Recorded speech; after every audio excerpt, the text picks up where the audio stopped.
Intersection Magazine Podcast.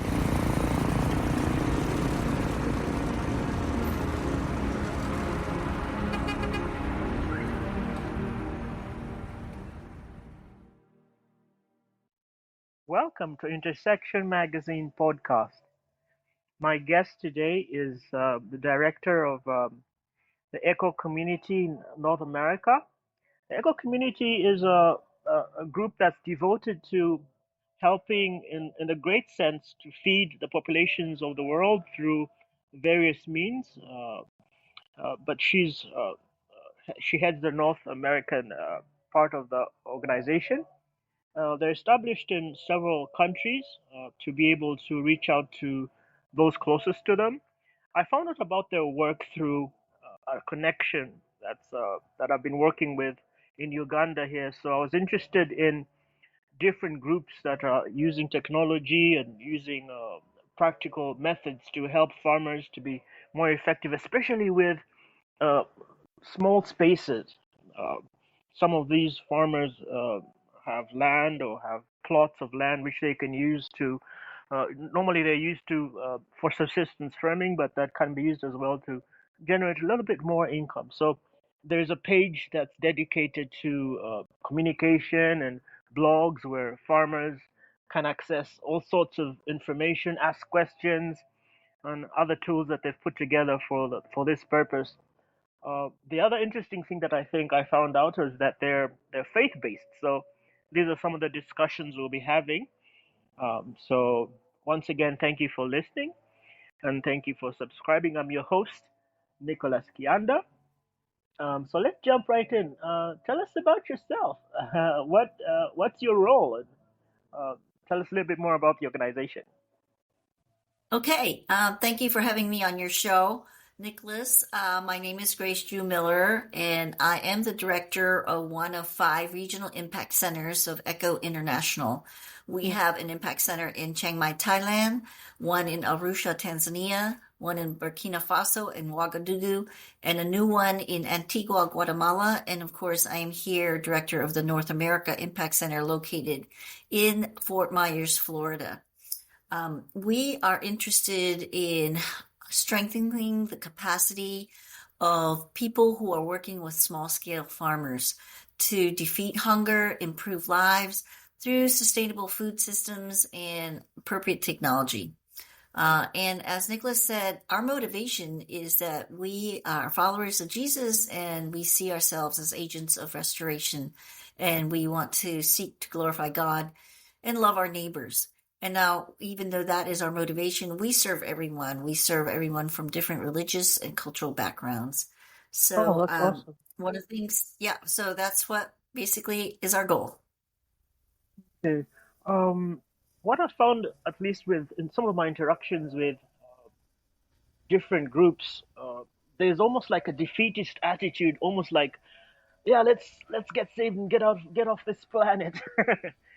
And it kind of sounds wrong. Like there's almost like no desire to help, with environmental issues or to get involved. What's your church's or your organization's philosophy about these kinds of ideas? Oh, we want to bring hope to the hungry. We believe that there is hope. We Yeah. believe that with the proper education and the proper mindset, we can produce food, we can reduce hunger and malnutrition, and at the same time be stewards of the earth, be caretakers of creation, because this is Okay. the only planet we have. It So we is. need to maintain it, we need to care for it, because I always teach in my classes, if you are good to your soil, if you are kind to your soil, the soil will be kind to you. So I think that there's this idea that we don't want to just strip the earth for our generation and not care about the future, because we are so glad people did not do that so that we could still be here today. So I think it's really important to learn from each other, learn from traditions, learn from cultures, learn today how we can live sustainably so that everyone can flourish. It is a difficult task, but one that we should take seriously, that how we farm, how we irrigate, what we spray, how we cultivate has got to be one that has a mindset of sustainability and creation care. In terms of events, I was really excited about what you were going to be having in Tanzania, especially because you used a buzzword that's really exciting to me, the idea of innovation. And so, what I was planning to do was connect some of my friends and a community, I have a community that I'm a part of, that really focuses on the use of technology for agriculture. They call that ag tech. But I've noticed Yes. you've got quite a number of events coming up. I've noticed an event on biochar made simple, seed banking. This is in North America, Mhm. as well as a symposium for underutilized plant species. Can you highlight, if you have any more information about these events, what people can look forward to if they participate Yes. in these? Yeah. So if you go to ecocommunity.org, there's a lot of information there for anyone who's interested in food security, farming, appropriate technology, clean water, Hmm. and it will list some of these workshops coming up. You mentioned Okay. biochar. Hmm. Biochar is taught at all of our centers, and there are Okay. articles on ecocommunity.org. Hmm. Biochar is a great way to use trees and wood to Hmm. make something that can be used to augment your soil. So you can add Hmm. biochar to your soil. What it does is it forms a lot of pores, and where the Hmm. pores are, that Hmm. is a real draw for water and nutrients. So if you incorporate that in your soil, you're like Hmm. adding a sponge in your Hmm. soil. Okay. You talked about seed banking and seed saving. We are having a workshop in September here in Florida Hmm. for seed saving and seed banking. And why is that important in the fight for hunger and malnutrition? Is if you can save seeds, you are way ahead of the game because you can Hmm. replant.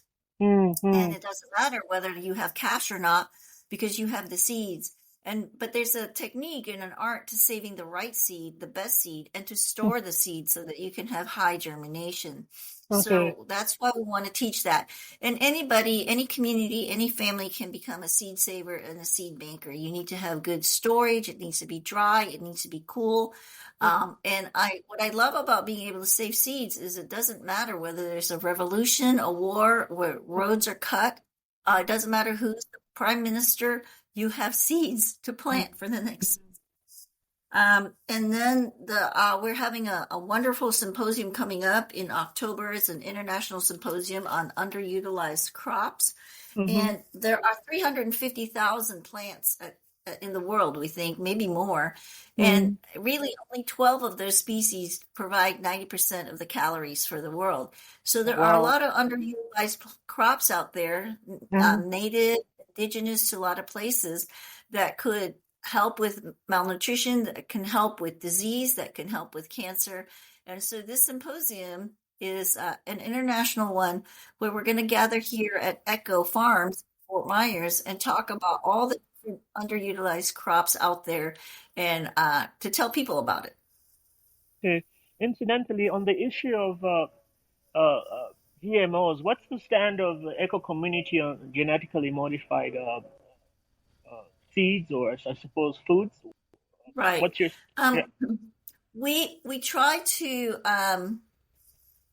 encourage farmers, especially small scale farmers, to not uh, use the majority of their farm seed as GMOs. Here's the Okay. reason: Hmm. GMOs really require a lot of specific inputs that are costly to a small Hmm. farmer.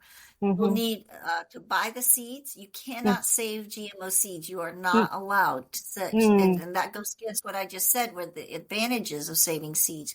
You can't Hmm. save GMO seeds. You also have to have special cultivation techniques and also sprays. You have to Okay. buy the chemicals like Roundup. to spray it to have weed control. Mm, And so I think that for small scale farmers who are already disadvantaged, usually economically, this is mm, not what we recommend.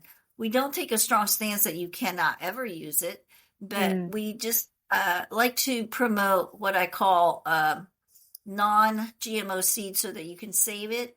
And also you can do your own hybridization of it so that you can maybe try to cross them for mm, a better hybrid mm. outcome. So that's kind of where I stand as far Okay. as recommending GMOs. Oh, awesome. Um, Now, in terms of interaction with the eco community, I noticed I see about maybe like 3 or 4 different areas of focus. I see agricultural practices, appropriate technologies, development, where there's agricultural development, and then community development. I also see Yes, transformational development, and then I see animal options. Can you just yes. tell us a little bit more about what that involves and why that's important, at The least in terms animal of one? focus areas, the your focus areas in terms of the Oh, the agricultural different practices. focus areas. Yes, yes. Yeah, well, yeah, obviously agricultural because that is where the food security, food production comes in. Mm-hmm. So we are interested in helping the farmer increase their yield, increase the nutrition of the food they grow, the diversity of the fruit they grow, and also Mm-hmm. being able to adapt their plants to different climate changes Okay. and for drought or floods and stuff. So we Mm-hmm. try to teach them to have some diversity in Mm-hmm. order to not get caught with zero yield. Mm-hmm. And as far as appropriate technology, you mentioned innovation. Um, I love this definition of appropriate technology. It says you use what you have to make what you Mm-hmm. need to do what you need to do. And Oh so wow. if you have water but it's far away from your house, you Mm-hmm. can walk and carry the water on your back several times a day, or you Mm-hmm. can try to invent a pump that can pump the water from the Mm-hmm. lake to your house or Mm-hmm. to a container. Mm-hmm. Appropriate technology might be making a more efficient stove. Many Mm-hmm. countries use cook stove with wood or charcoal. Well, Mm-hmm. if you don't have an efficient stove, you waste all that wood after the women and children have walked 2 or 3 hours to get wood. So you Mm-hmm. don't want to waste that. So you design a stove that has better insulation, and I call it an L or rocket stove, where air flows through the Mm-hmm. elbow very efficiently, and also put a collar Mm-hmm. like a scarf around your pot to keep the heat Mm, in. And to mm, stay away from the traditional three stone fire, which is mm, very inefficient in fuel, and also children can knock it over and have burns, and the women mm, tend to breathe in a lot of the smoke. mm. So this is appropriate technology. And Okay. then you talked about another issue that we deal with is clean water. Clean water Mm, is a very important issue. So we want to teach the appropriate technology to mm, get clean water. You can use something as easy as a moringa seed. Moringa is mm, a very useful plant. Crush the seed up, shake it up in a plastic bottle, one seed per one small bottle of mm, lake water, river water, and you'll see that the debris will coagulate into the bottom. You strain mm, it through like a t-shirt or a scarf, and then you mm, take that next bottle and put it in the sun. mm, Now, what does the sun do? The sun has UV radiation, ultraviolet, and it kills everything. That's why they mm. use UV radiation in the hospital to clean Yes. the surgical Mm. tools. So if you put the bottle in the sun for 6 to 7 hours, the rest of the bacteria is killed. So Oh clean wow. water. There are Mm, also other techniques. And then you talked about community development and mm, transformational development. We mm, feel like what we do is holistic. It's mm, not just I want you to have better chickens and better corn. I want mm, you to flourish in every aspect of your life, in your mm, marriage, in your family, in your mm, education, in your mm, faith. mm. So we believe in holistic way of restoration. Okay. And then you talked about small animals or animals. We believe all small scale farms can incorporate some kind of animal. Mm. Usually I call them a meal sized deal. So like a duck or chicken. Right. Once you Mm, kill a duck or chicken, you have protein for your family.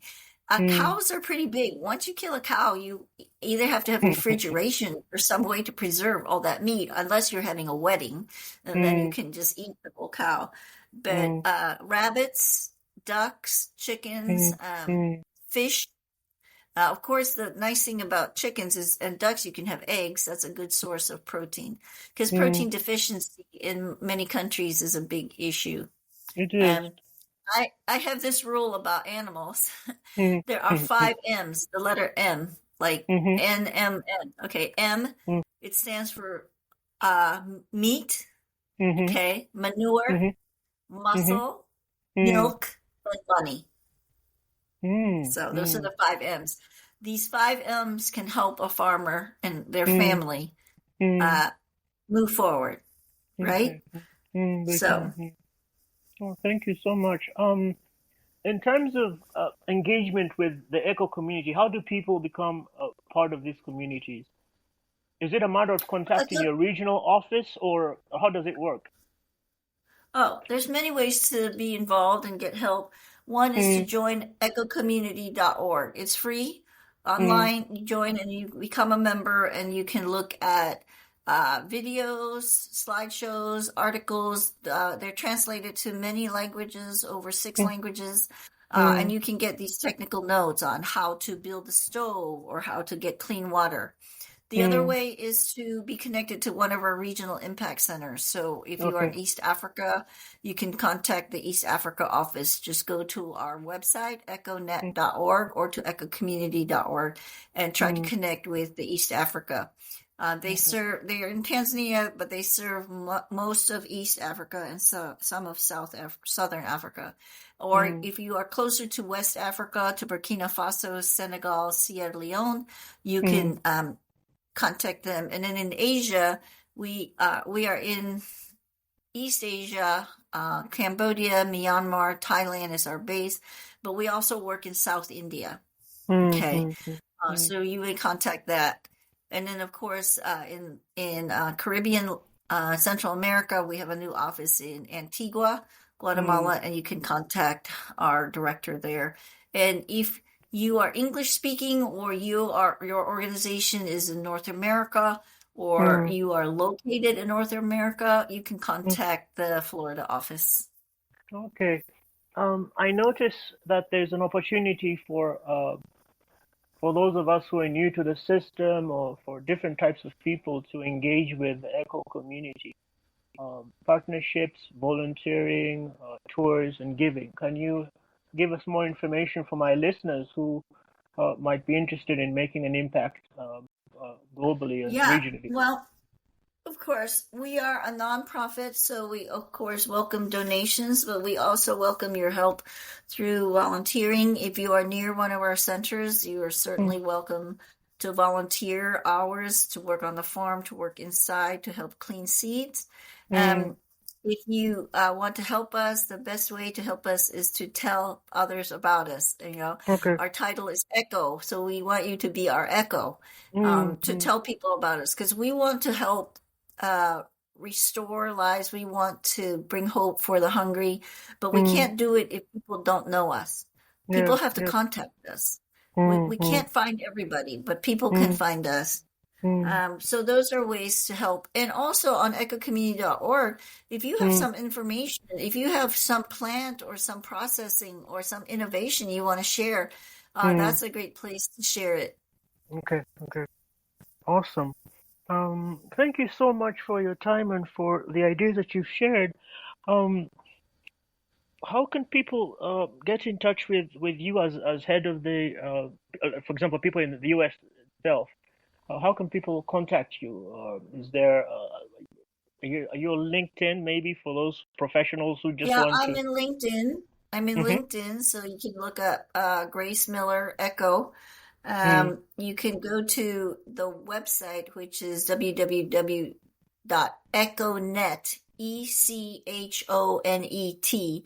mm, ECHONET.org, and you mm. can contact me through that.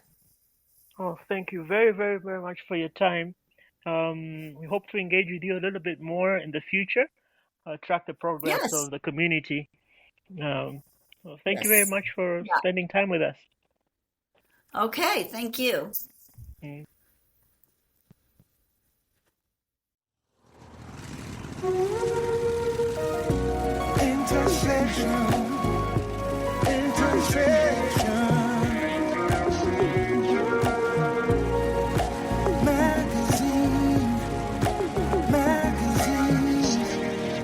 Intersection Magazine Podcast.